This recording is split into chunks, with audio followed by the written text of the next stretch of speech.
চালু করেন ভাই, আপনি ওয়াজ করেন, এরপরে তিনি ওয়াজ করবেন, আচ্ছা মাইকটা দেন, মাইকটা দেন। যাই হোক, সবাই বসেন, সবাই বসেন মেহেরবানি করে।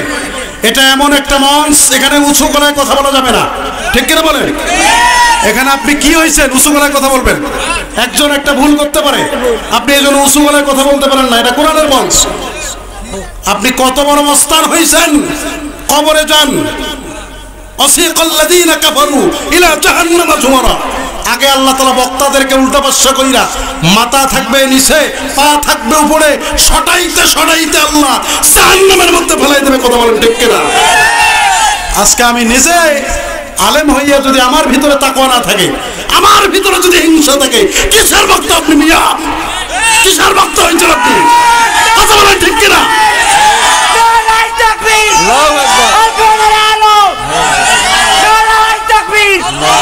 আল্লাহ কবুল করুক। পড়েন আমি। সবাই কথা বলার সুযোগ পাবে, সবার কথা বলার সুযোগ হবে, তবে একটা লিমিট থাকে। ধরেন আমি আপনাদেরকে একটা সাধারণ কথা বলি, এখানে কারো বিরুদ্ধে নয়, কারো বিরুদ্ধে আমি কথা বলবো না, কারো বিরুদ্ধে কথা বলার উদ্দেশ্য নাই। এখানে কথা বলি কি আমি ভাইরাল হয়ে যাব? এখানে কথা বললে কি সবাই আমাকে ভালোবাসবে? বলেন তো, আমার বিরুদ্ধে কি এখানে লোক নাই? সবাইকে আমাকে ভালোবাসে? আমি তো ওই কথাটা বললাম, কে আমাকে ভুল বুঝলো, কে আমাকে গালি দিল, কে আমাকে খারাপ বললো, এটা আমার দেখার বিষয় না। আমাকে যদি আল্লাহ ভালোবাসেন, এতেই এনাফ, ঠিক কিনা?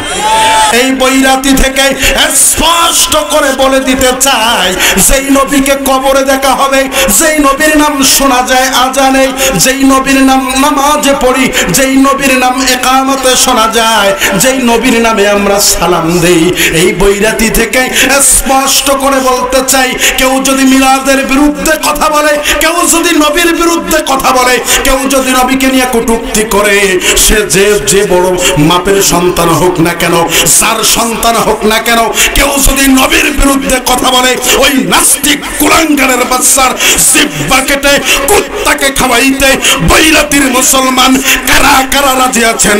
দুহাত তুলে আমার আল্লাহরে দেখায় দেন।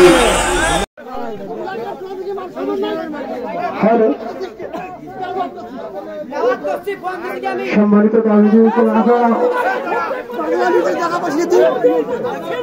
আপনারা বসেন, বসেন, আপনারা বসেন।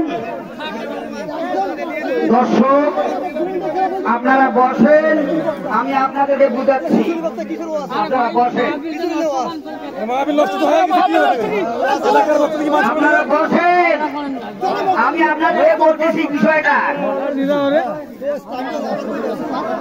নাজমুল নাজমুল হাসান সিদ্দিকীর আগে দেওয়ার বক্তব্য দেওয়ার কথা ইমরান হোসেন, এটা মাইকেরও শুনছি, পোস্টারেও ছিল। এখন ইমরান আসার পরে এটা একটা ক্লেম করছে, হুজুরের সাথে একটা ক্লেম, মানে একটা অভিযোগ দিছে। অভিযোগটা এমন একটা অভিযোগ আসছে, আমার পাশে যিনি বক্তা আবেদকারী নাজমুল হাসান সিদ্দিকী, উনি আমার বিষয়টা জানাইলো। আপনারা কিন্তু সবাই আছেন এখানে, সবাই শুনবেন যে আসলে অরিজিনালি দোষটা কার বা দোষটা কোথা থেকে উৎপত্তি, আমি ক্লিয়ার করে দিই। তো এখানে বলছে কি, ইমরান বলছে যে নাজমুল আমার ছাত্র, সে যদি আমার পরে বক্তব্য দেয় তাহলে আমার মান সম্মান থাকে না। আমি বিষয়টা ক্লিয়ার করে দিই। এখন আমার যখন বিষয়টা অবগত করলো, আমি বিষয়টা কি করলাম, কমিটির সাথে বসলাম, বসার পরে বললাম যে ইমরান যেহেতু এই কথাটা বলতেছে, তাহলে উনিও একজন বক্তা, ইমরানও একজন বক্তা, হাফেজকারী নাজমুল হাসান সিদ্দিকীও একজন বক্তা। তো ছাত্র যদি মানে শিক্ষক, প্রাইমারি শিক্ষক হয়, এবং 1 মিনিট ভাই, প্রাইমারি শিক্ষক কিন্তু এখন শিক্ষক, তাই কি না? আমাদের প্রথম শিক্ষা গুরু। আচ্ছা, এই প্রাইমারি পাস করে, হাই স্কুল পাস করে, কলেজ লাইফ পাস করে, দেখা যায় কেউ ওই আবার শিক্ষক, মানে ওই আবার ভিতরের অডিট হয় কি হয় না? অডিট হলে ওই প্রতিষ্ঠানটাই যখন ওই মানে অডিট করার জন্য আসে, তখন ওই টিচার কি বলে? নাম ধরে বলে না স্যার বলে? ছাত্রকে স্যার বলা লাগবে। তো আমি বিষয়টা পরে যারা ইমরানের আমাদের এলাকা থেকে যে বিষয়গুলো লোকজন আসছে আমি তাদের সঙ্গে। সম্মানিত উপস্থিতি, আপনারা বসে পড়েন তো, মেহরবানি করে বল। ইমরান যদি ওখানে আসছে আসুক, এখানে আসুক। তবে শুধু একটা প্রধান বক্তা এসে বসে পড়ছে, এর একটা মান সম্মান আছে।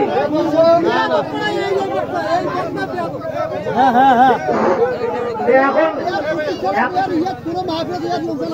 প্রধান বক্তা পরে বলবে, বলছে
আপনারা বসেন, ইমরানকে ডাকেন।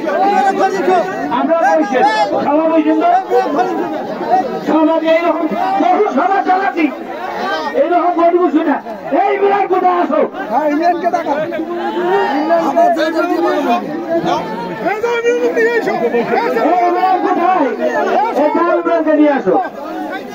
আলোচনা চলাকালীন সবাই থাকবেন তো ইনশাআল্লাহ। আল্লাহ রাব্বুল আলামিন বলেন, قد أفلح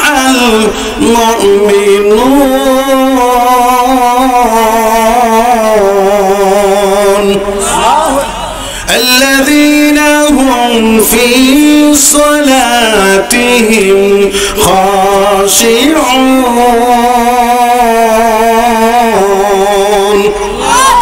আল্লাহ তাআলা জানাই দিলেন, قد أفلح المؤمنون, ওই সব মুমিনরা সফল হয়েছে। ধরেন যে আপনার এলাকার ভিতরে কেউ ব্যবসা করে, ওনার ব্যবসায় যদি লাভ হয় উনি আনন্দিত হয়ে যায়, আমার ব্যবসা সফল। ঠিক তেমনি ভাবে আমার আল্লাহ রাব্বুল আলামিন কোরআনুল কারীমের মধ্যে বললেন, কদ আফলাহাল মুমিনুন, ওই সব মুমিনরাই সফলগাম, ওই সব মুমিনরাই সাকসেস, ওই সব মুমিনরাই সফল হয়ে গেছে। কোন সব মুমিন? আল্লাহ রাব্বুল আলামিন পরের আয়াতে কারিমার মধ্যে আল্লাহ রাব্বুল আলামিন বলেন, আল্লাযীনা হুম ফি সালাতিহিম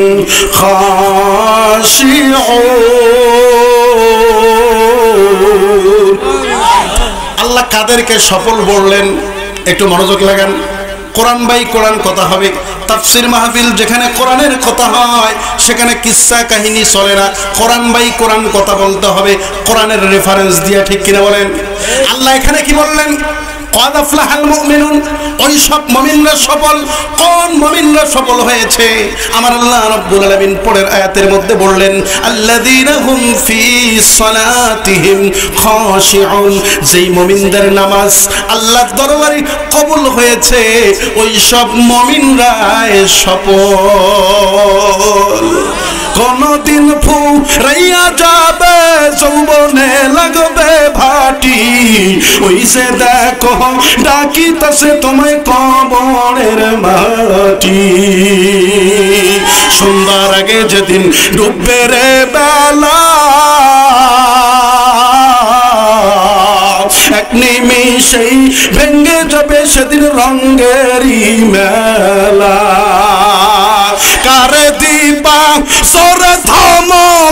মাথায় ভাঙবা লাঠি, ওই যে দেখো ডাকিতেছে তোমায় কবরের মাটি।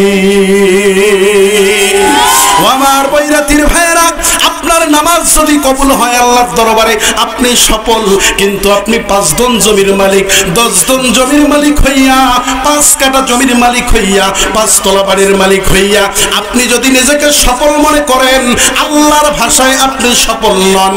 আল্লাহ রাব্বুল আলামিন বলেন, ওয়া কুল্লা নাখুদু মা'আল খাইদিন। আল্লাহ রাব্বুল আলামিন বলেন, কিয়ামতের ময়দানে এক শ্রেণীর মানুষের চেহারা হয়ে যাবে বানরের মতো। জোরে বলেন কিসের মতো? ও বৈরাতির ভাইরা, এক শ্রেণীর মানুষের চেহারা হয়ে যাবে বানরের মতো, যেই মানুষগুলো ইন্নাল্লাযীনা কাফারু ওয়া সাদ্দু আন সাবিলিল্লাহ সুম্মা মাতু ওয়া হুম কুফফার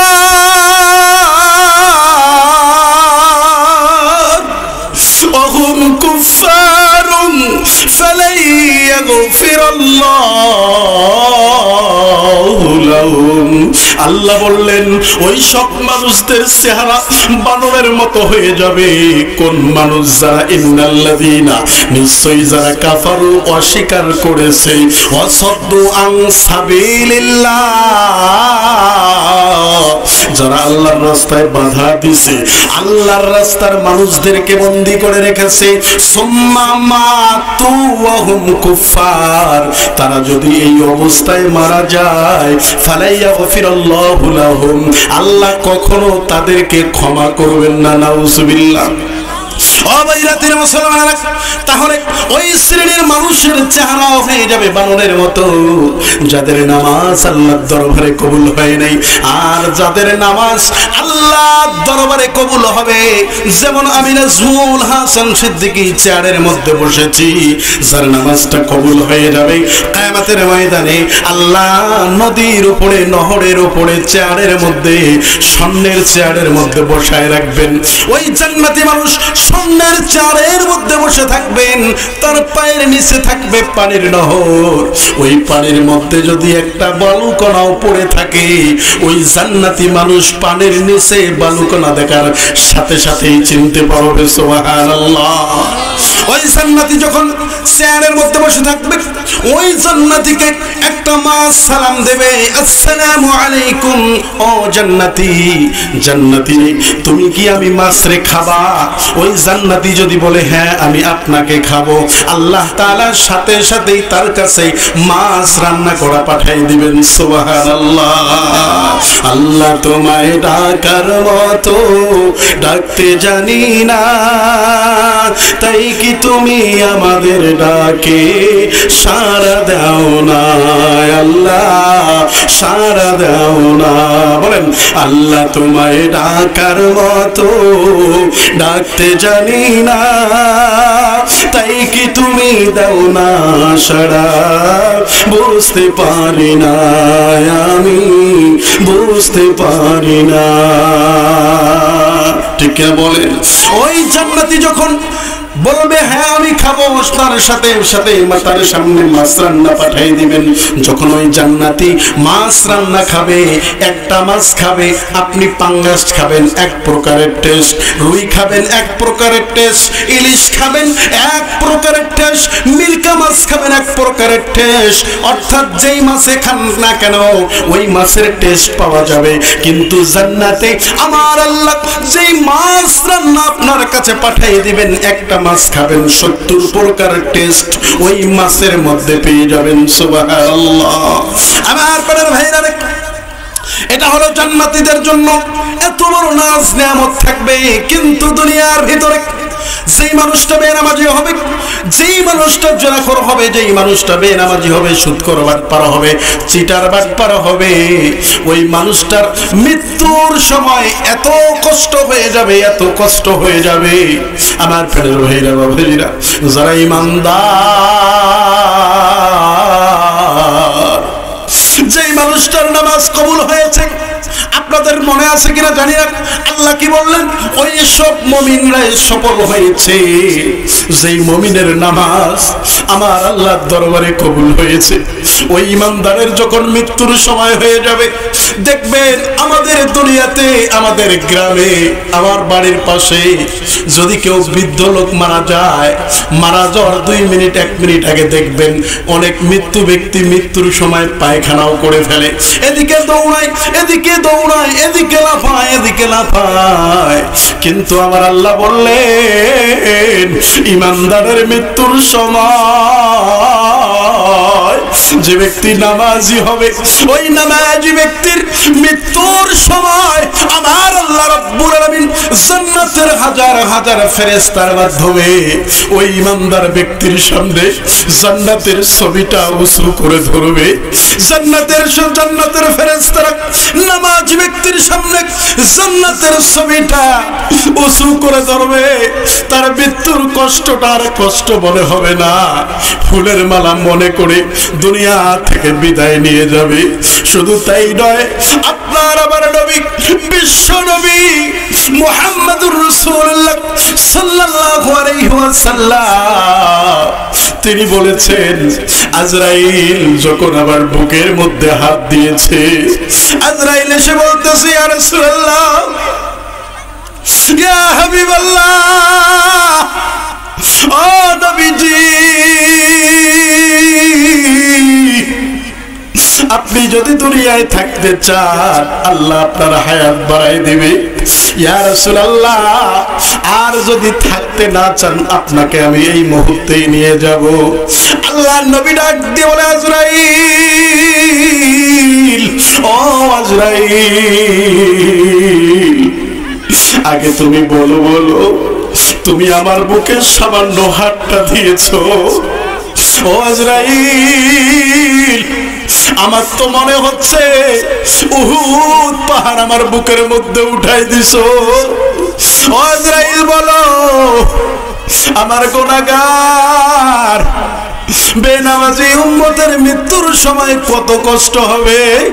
ও আজরাইল, আমি এই চিন্তা করি রে আজরাইল। আল্লাহ নবী বলতেছেন, যে ব্যক্তি বেনামাজি হয়ে যাবে, ওই বেনামাজির মৃত্যুর কষ্টটা, আল্লাহু আকবার, ওই বেনামাজির মৃত্যুর কষ্টটা এত বেশি হবে, এত বেশি হবে। একটা জীবিত ছাগল আপনি জবাই করেন নাই, ওই জীবিত ছাগলের চামড়া আলাদা করলে ওই ছাগলটার যতই না কষ্ট হয়, একটা বেনামাজির মৃত্যুর কষ্টটা তার থেকে বেশি হবে রে বাবা। ও বৈরাতির বাবাজিরা, আমি আপনাদের এই এলাকার এই সন্তান, এই 2025 সালে আপনি একটু নিয়ত করে ফেলেন, এত তাফসীর শুনে লাভ হবে না রে বাবা।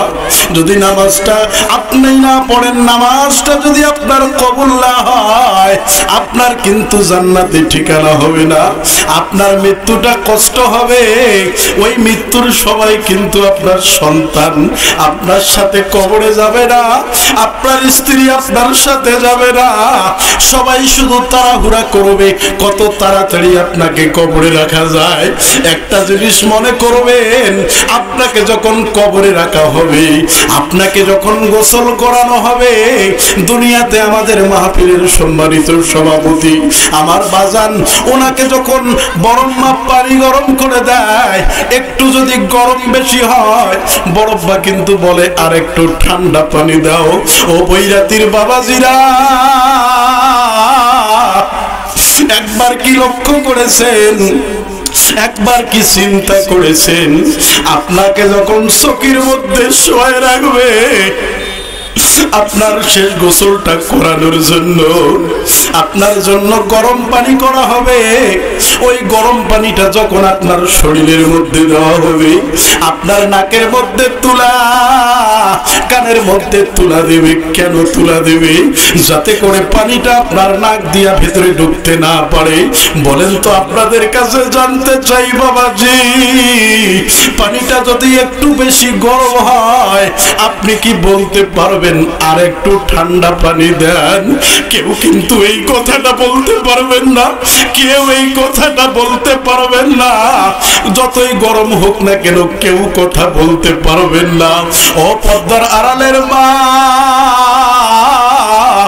মা গো তোমরাও একটু মনোযোগ দিয়ে শুনো রে মা, এটাই হচ্ছে আমাদের জিন্দেগি।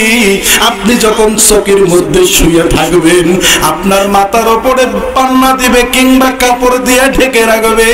আপনার একটা ছোট্ট কন্যা সন্তান আছে, আমারও একটা কন্যা সন্তান আছে, আপনারও মেয়ে আছে, আমারও মেয়ে আছে।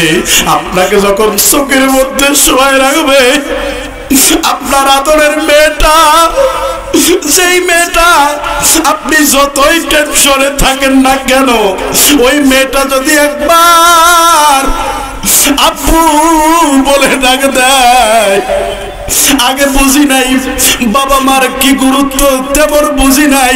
এখন আল্লাহ ঘরে একটা মেয়ে আমারও সন্তান দিয়েছে, ওই মেয়েটা যখন একবারে ডাক দেয় আপু, আপনার কিন্তু আর টেনশন থাকে না। আপনি যখন চোখের মধ্যে শুয়ে থাকবেন, যেই মেয়েটার জন্য প্রতিদিন আপনি মজা নিয়ে আসেন, নাস্তা নিয়ে আসেন, ওই মেয়েটা যখন আপনি যখন শুয়ে থাকবেন খাটলির মধ্যে, আপনার মেয়েটা যখন ডাক দিবে আব্বু, ও আব্বু আমার জন্য কি মজা আনছো আব্বু, আপনাকে যতই ডাক দে বলেন তো আপনি কি শুনে দিতে পারবেন? ও বৈরাতির বাবাজিরা, আপনাকে যখন কবরে রাখা হবে, আপনার আমার নবী, দয়াল নবী, মায়ের নবী মুহাম্মদুর রাসূলুল্লাহ সাল্লাল্লাহু আলাইহি ওয়াসাল্লামের চেহারা মুবারক আপনার সামনে তুলে ধরবে। আপনার আমার নবীকে কবরে দেখা হবে। আপনি যদি বলতে না পারেন ইনি হইল আমাদের নবী, তাহলে কিন্তু আপনি নাজাত পাবেন না। ও বৈরাতির বাবাজিরা, সেই নবীর সুন্নত আমাদের আঁকড়ে ধরার দরকার আছে কি নাই? একটু জোরে বলেন আছে কি নাই রে বাবা? আমি আপনাদের কাছে জানতে চাই, এই বৈরাতি থেকে স্পষ্ট করে বলে দিতে চাই, যেই নবীকে কবরে দেখা হবে, যেই নবীর নাম শোনা যায় আজানে, যেই নবীর নাম নামাজে পড়ি, যেই নবীর নাম ইকামতে শোনা যায়, যেই নবীর নামে আমরা সালাম দেই, এই বৈরাতি থেকে স্পষ্ট করে বলতে চাই, কেউ যদি মিলাদের বিরুদ্ধে কথা বলে, কেউ যদি নবীর বিরুদ্ধে কথা বলে, কেউ যদি নবীকে নিয়ে কটূক্তি করে, সে যে বড় মাপের সন্তান হোক না কেন, যার সন্তান হোক না কেন, কেউ যদি নবীর বিরুদ্ধে কথা বলে, ওই নাস্তিক কুলাঙ্গারের বাচ্চার জিহ্বা কেটে কুত্তাকে খাওয়াইতে বৈরাতির মুসলমান কারা কারা রাজি আছেন? দুহাত তুলে আমার আল্লাহরে দেখায় দেন। নারাই তাকবীর। এক হাতে তরবারি, এক হাতে কোরআন, সামনে এগিয়ে চলো মুসলমান, ঠিক না? আমাদের নেই ভয়, সাথে প্রভু দয়াময়, আমরাই উঠাবো কালিমার নিশান, নারায়ে তাকবীর।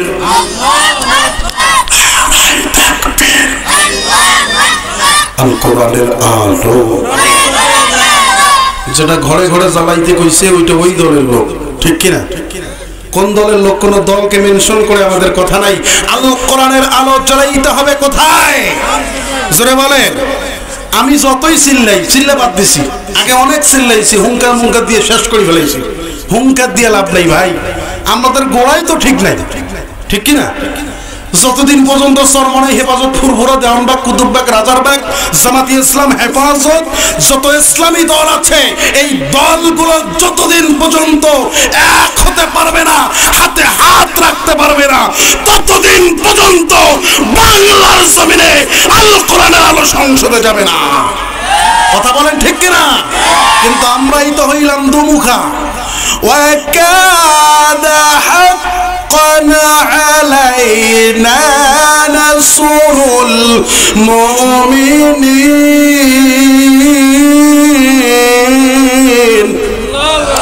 আল্লাহ তাআলা জানাই দিলেন, মুসলমানকে সাহায্য করা আমি আল্লাহর হক।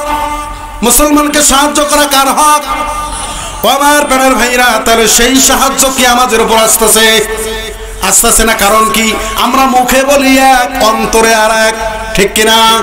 কিন্তু আমার আল্লাহ বললেন, দুনিয়ার ভিতরে আমার যদি কোনো বান্দা বান্দি দুনিয়ার ভিতরে 10টি কাজ করতে পারে, আমি আল্লাহ তাআলা ওয়াদা দিলাম, 2টা ওয়াদা দিলেন আল্লাহ তাআলা, 2টা ওয়াদা দিলেন আল্লাহ তাআলা বললেন, আল্লাহর পর যদি বান্দা বান্দি 10টি কাজ করতে পারে দুনিয়ার ভিতরে, আমার আল্লাহ রাব্বুল আলামিন ওয়াদা করেছেন আল্লাহ তাকে জান্নাত দিবেন। দ্বিতীয় নাম্বার ওয়াদা, আল্লাহ তার সাথে সরাসরি সাক্ষাৎ করবেন। জোরে বলেন কাজ কয়টা? আর একটু জোরে বলেন কয়টা? 10টি কাজ করতে হবে। 10টি কাজ যদি কোনো বান্দা বান্দি আল্লাহর জমিনে আল্লাহর কোনো বান্দা বান্দি করতে পারে, আল্লাহ রাব্বুল আলামিন বলেন আ'আদ্দাল্লাহু লাহুম মাগফিরাতাও ওয়া আজরান আযীমা। আল্লাহ তাআলা জানাই দিলেন, আল্লাহ ওয়াদা করলেন 2টা। 1 নাম্বার ওয়াদা, আল্লাহর যদি কোনো বান্দা বান্দি 10টি কাজ করতে পারে, 1 নাম্বার ওয়াদা আল্লাহ তাকে ক্ষমা করবেন। 2 নাম্বার আল্লাহ জান্নাত দিবেন। শুধু জান্নাত দিবেন তা নয়, আমার আল্লাহ তার সাথে সরাসরি সাক্ষাৎ করবে। এই 10টা কাজ কি কি আমাদের জানার দরকার আছে কি নাই? জোরে বলেন আছে কি নাই? একটু সাউন্ড দিয়ে বলেন আছে কি নাই? আপনাদের কি গ্যাস্ট্রিক আছে নাকি? কার কার গ্যাসের সমস্যা আছে? আছে। কারো যদি গ্যাসের সমস্যা থাকে, একটা আমলের কথা বলবো, যেই আমল করলে গ্যাস নামক কথা আপনার থাকবে না। কারা কারা শুনতে চান হাত তুলে দেখেন। সবাই হাত তুললেন না? সবাই শুনতে চান না? নারাই তাকবীর, নারাই তাকবীর। এই গ্যাস কোন আমল করলে গ্যাস থাকবে না আপনার শুনতে চান? আমিও বলতে চাই, কিন্তু আজকে বলবো না। শুনবেন? আওয়াজ করেন না কেন ভাই? শুনবেন? আমি আজকে বলবো না। যদি এটা আজকে বলে দেই, সামনের বছর এই মাঠে কি আমাকে আরো দাওয়াত দিবে? তো ঠিক আছে, বলবো ইনশাল্লাহ। আমার হায়াত আছে যতক্ষণ, হায়াতের শেষ পর্যায়ে বলবো, আপনারা মনে করে দেবেন ইনশাআল্লাহ। কোন আমল করলে গ্যাস থাকবে না আমলের কথা শুনবো। আবারও বলেন ইনশাআল্লাহ। আল্লাহ রাব্বুল আলামিন বললেন কাজ করতে হবে 10টা। আল্লাহ ওয়াদা করেছেন জান্নাত দিবেন, তার সাথে সরাসরি সাক্ষাৎ করবেন, আল্লাহ মাফ করে দিবেন। 10টা কাজের মধ্যে নাম্বার 1 কাজ, আল্লাহ রাব্বুল আলামিন বলেন ইন্নাল্লাহা ইয়াফআলু মা ইয়াশা।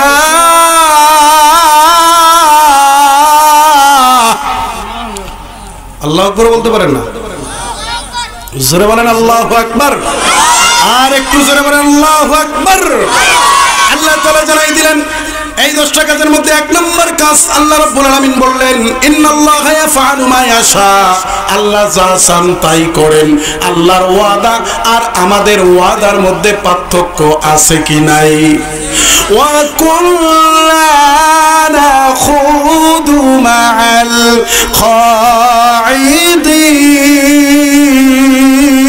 খাইদিন। আর একটু জোরে বলেন আল্লাহু আকবার। আল্লাহ তাআলা বললেন কিয়ামতের ময়দানে ওই শ্রেণীর মানুষটা জাহান্নামে যাবে যারা দুনিয়ার ভিতরে ওয়াদা দিয়ে ওয়াদা বরখলাপ করবে। ওয়াদা দিয়ে ওয়াদা, বলেন তো আমাদের সমাজে ওয়াদা দিয়ে ওয়াদা বরখলাপ আছে কি নাই? আমার প্রাণের ভাইরা, আল্লাহর ওয়াদার মধ্যে কোনো মিস নাই, কোনো মিস নাই। আল্লাহ রাব্বুল আলামিন বললেন দুনিয়ার ভিতরে আল্লাহর যদি কোনো বান্দা বান্দি 10টা কাজের মধ্যে নাম্বার 1 কাজ, আল্লাহ রাব্বুল আলামিন বলেন ইন্নাল মুসলিমিনা ওয়াল মুসলিমাত।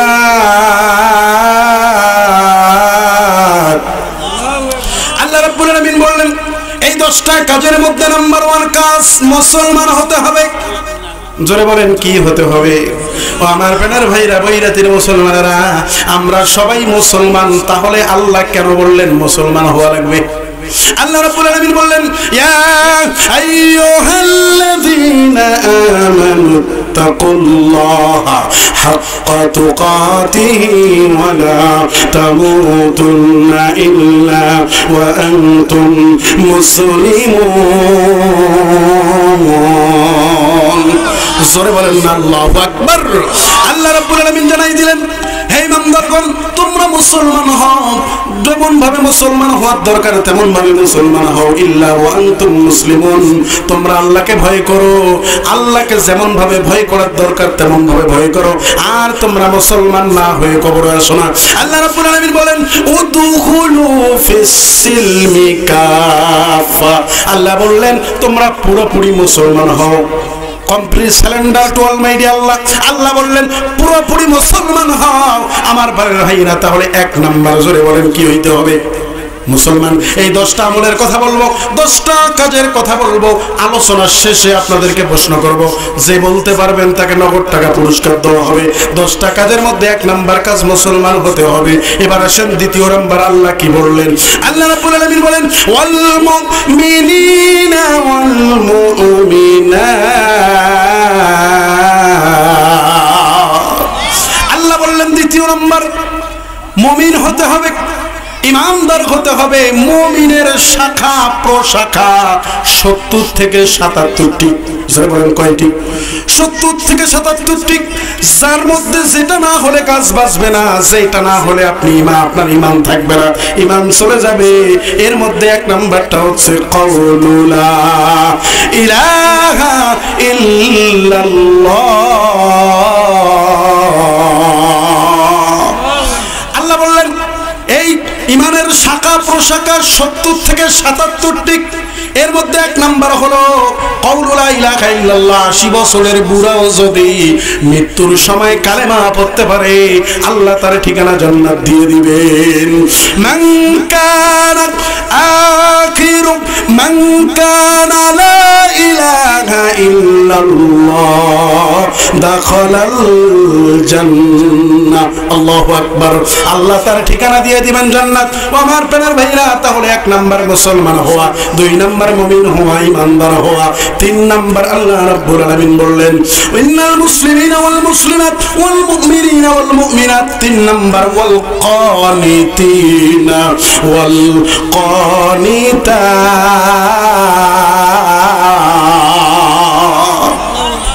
আল্লাহর শরীয়তের আনুগত্যশীল হতে হবে। আল্লাহ যেটা আদেশ করেছেন এটা মানতে হবে, এটার আনুগত্য করতে হবে। 3 নাম্বারটা হলো ওয়াল কানিতিনা ওয়াল কানিতাত। আল্লাহর শরীয়তের আনুগত্যশীল হতে হবে। সামিআনা ওয়া আতা'না। আল্লাহু আকবার। আল্লাহ যা বলেছেন আমি শুনলাম, সামিআনা ওয়া আতা'না, আমি শুনলাম মেনে নিলাম। তাহলে ইমানদার তো তারাই, আল্লাহ যা বলেছেন আপনি তাই শুনলেন। কিন্তু আপনাদের কাছে জানতে চাই ও বৈরাতির মুসলমানেরা, জুমার দিন যখন আজান হয় আপনি কেমন মুসলমান, আমি কেমন মুসলমান? আমি আমাকেও বাদ দিলাম না। আপনি কেমন মুসলমান, আমি কেমন মুসলমান? জুমার দিন আজান হওয়ার পরেও আপনি জমিতে থাকেন, ঠিক কিনা? জোরে বলেন। অর্থাৎ জুমার দিন আজানের পরে আপনি যে কাজ করবেন সেটাই হারাম। সেটাই কি? যোহরের আজান হয়েছে, যোহরের আজানের পরে আপনি যে কাজটা করবেন সেটা হারাম। অর্থাৎ ফরজ ইবাদতের সময় যখন হয় ওই ফরজ ইবাদতের সময় আপনি যেটাই করবেন সেটাই হারাম হবে। আজকে দুনিয়ার ভিতরে আপনার ঘরে অভাব, আমার ঘরে অভাব, দুনিয়ার ভিতরে 3টি আমলের অভাব থাকার কারণে আপনার ঘরে অভাব লেগে আছে, আমার ঘরে অভাব লেগে আছে। কারণ কয়টা? একটু আওয়াজ করেন। আমি কি শেষ করে দেব? শেষ করে দেব? এসেছিলাম আমি আপনাদের মাঝে, কিছুক্ষণ থেকে রয়েছি বসে, এসেছে বার বিদায় চিঠি, অশ্রুতে ভেসে যায় 2টি আখি, বিদায় আমি নেব নাকি? বিদায় নেব? আমরা তো হা হু কিছুই করলেন না। বিদায় নেব? চলবে? কতক্ষণ চলবে? আমাকে আর হায়াত দেবেন কতক্ষণ? সারা নাই? প্রধান মেহমান, প্রধান বক্তা, এনারা কোথায় যাবে? আমার প্রাণের ভাইরা, অযথা সময় নষ্ট করা যাবে না। কোরআন ভাই কোরআন কথা বলতেছি, একটু মনোযোগ লাগান। আপনার ঘরে 3টা কারণে অভাব। আমি বক্তা, আমার ঘরে যদি 3টা আমলের অভাব থাকে আমার ঘরেও অভাব লেগেই থাকবে। আপনি যতই ইনকাম করেন আপনার ঘরে অভাব লেগেই থাকবে। এই শেষ হইতে আরেক আবাদ আসতে না আসতে আপনার ঘরে অভাব, টাকা নেই, পয়সা নেই, হাওলাত খুঁজি বেড়ান, ব্রাক অফিস থেকে টাকা নেন, ঠ্যাঙ্গা অফিস থেকে টাকা নেন, আশা অফিস থেকে টাকা নেন, আছে কি নাই? আমার বেড়ার ভাইরা, আমি গ্যারান্টি দিয়ে গেলাম, আমার কথা নয়, আমার বাবার কথা নয়, আপনি যদি 3টা আমল করতে পারেন আপনার ঘরে অভাব থাকবে না। চলে বলেন কয়টা? 3টা আমল। এর মধ্যে 1 নাম্বার আমল হচ্ছে আপনার ঘরে যদি নামাজ থাকে। কি থাকে? নামাজ যদি থাকে আপনার ঘরে অভাব দূর হয়ে যাবে। 2 নাম্বার হচ্ছে যেই ঘরের মানুষেরা দাঁড়িয়ে প্রসাব করে ওই ঘরের মানুষের ভিতরে অভাব লেগেই থাকে, আছে কি নাই? আজকে দেখা যায় 16 বছরের যুবক, সেও দাঁড়িয়ে দাঁড়িয়ে শার্ট দেয়, দাঁড়িয়ে স্টার্ট মারে, ওর নাকি বসতে কষ্ট হয়। ওই যে আপনি এমন সন্তান, তাকে টাইট প্যান্ট কিনে দিলেন, টাকা দিলেন, সে দাঁড়িয়ে দাঁড়িয়ে স্টার্ট দেয়, দাঁড়িয়ে দাঁড়িয়ে স্টার্ট দেওয়ার কারণে আপনার ঘরে অভাব লেগেই থাকে। ঠিক কিনা বলেন আমার পাড়ার ভাইরা? আসুক আসুক, কয় মিনিট সময় হবে? কয় মিনিট হইল? আমার পাড়ার ভাইরা, পয়েন্টটা শেষ করতে হবে। আপনি মাইক রাখেন, আমি বলতেছি, স্লোগান দিচ্ছি। নারাই তাকবীর, প্রধান বক্তার আগমন, নারাই তাকবীর, আল কোরআনের আলো, আল হাদিসের আলো।